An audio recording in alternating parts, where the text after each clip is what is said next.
नमस्कार, मैं रघुनाथ प्रसाद, आभार आचार्य हवलदार त्रिपाठी सहृदय जी का।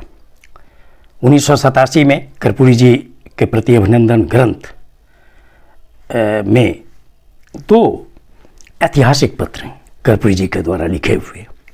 मैं उनमें से एक पत्र जो 13 अक्टूबर 1976 का, जो उन्होंने कर्पूरी जी ने चौधरी चरण सिंह को लिखा। मैं समझता हूँ कि उस वक्त चूँकि इमरजेंसी थी देश में और कर्पूरी जी भूमिगत थे। कर्पूरी जी भूमिगत रहकर देश में कि वो जो आपातकाल था उस वक्त वो चाहते थे कि पूरा विपक्ष एकजुट हो। एक तो उसके पहले ही 1974 में कर्पूरी जी ने हम रोल अदा किया था लोक दल के निर्माण में।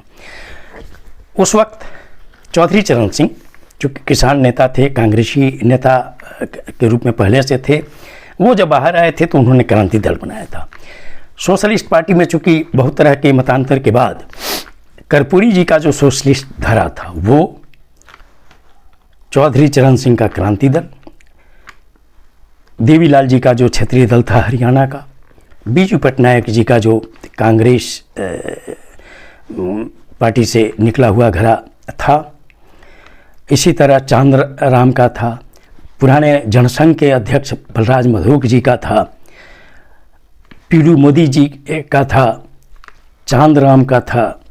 ऐसे करके 7 दलों को मिलाकर लोक दल का निर्माण हुआ था और उसके अध्यक्ष जो कर्पूरी जी का ही ये कहिए कि उनका अथक प्रयास था और उन्होंने चौधरी चरण सिंह की अध्यक्षता में लोक दल का निर्माण कराया था। उसके बाद चूँकि इमरजेंसी आ गई थी तो इमरजेंसी में कई दलों को मिलाने का उन्होंने प्रयास किया था। तो पहले लोक दल चूँकि उस वक्त सबसे बड़ा विपक्षी दल था, उस लोक दल के अध्यक्ष चूँकि ये भी भूमिगत थे और चौधरी चरण सिंह लोक दल के अध्यक्ष के रूप में थे, तो एक पत्र उन्होंने लिखा कि आदरणीय चौधरी साहब, सादर प्रणाम। क्या आपका भाषण छप गया? कोई रहा होगा भाषण बहुत इम्पोर्टेंट। यदि छप गया हो तो कृपया सभी विदेशी दूतावासों में एक प्रति प्रेषित कराने की व्यवस्था अवश्य करेंगे। श्री दिग्विजय नारायण सिंह एमपी को 100 प्रति दे देने से भी काम चल जाएगा, वे दूतावासों को भिजवा देंगे। उनसे मेरी बातचीत हो गई है। यदि आप अपने भाषण के प्रकाशन की व्यवस्था स्वयं नहीं कर सकते तो मुझे दे दें, मैं कलकत्ता में छपवा दूंगा। पैसे की व्यवस्था होनी चाहिए, बहुत विलंब हो चुका, अब कृपया देर नहीं करें। श्री अशोक मेहता, श्री बनारसी दास गुप्ता, श्री श्यामनंदन मिश्र, श्री दिग्विजय नारायण सिंह और श्री सत्येंद्र नारायण सिंह से मैं अलग अलग और कुछ लोगों से एक साथ भी बातें कर चुका हूँ। उनसे विलियम तथा आपके नेतृत्व के लिए मैंने काफ़ी आग्रह किया है। ये आग्रह है कि जितने भी विपक्षी दल हैं वो सभी एक हैं, चूँकि जयप्रकाश साहू का संपूर्ण क्रांति का वो समय था और जयप्रकाश साहू भी जेल में थे। आज श्री बनारसी दास जी आपसे मिलेंगे, कृपया मुझे ताज़ा स्थिति से अवगत कराएंगे। बिहार में राष्ट्रीय समिति की बैठक में अध्यक्ष श्री उपेंद्र नाथ वर्मा और प्रधान सचिव श्री मुंशी लाल राय उपस्थित थे। उन्हें निमंत्रण गया था। उन दोनों के अलावा एक उपाध्यक्ष श्री राम अवधेश सिंह भी आमंत्रित थे। यह हर्ष का विषय है कि बिहार से 3 व्यक्ति आमंत्रित थे, परंतु 3 उपाध्यक्ष सर्वश्री परमेश्वर कुंवर, केशव शास्त्री और विश्वनाथ अग्रवाल आमंत्रित नहीं हुए। उन्हें आपत्ति हो सकती है। 3 में 2 कुंवर जी और शास्त्री जी श्री राम अवधेश सिंह से बहुत सीनियर और सक्रिय हैं तथा श्री विश्वनाथ अग्रवाल मधोक साहब के दल के प्रतिनिधि हैं, बलराज मधोक के।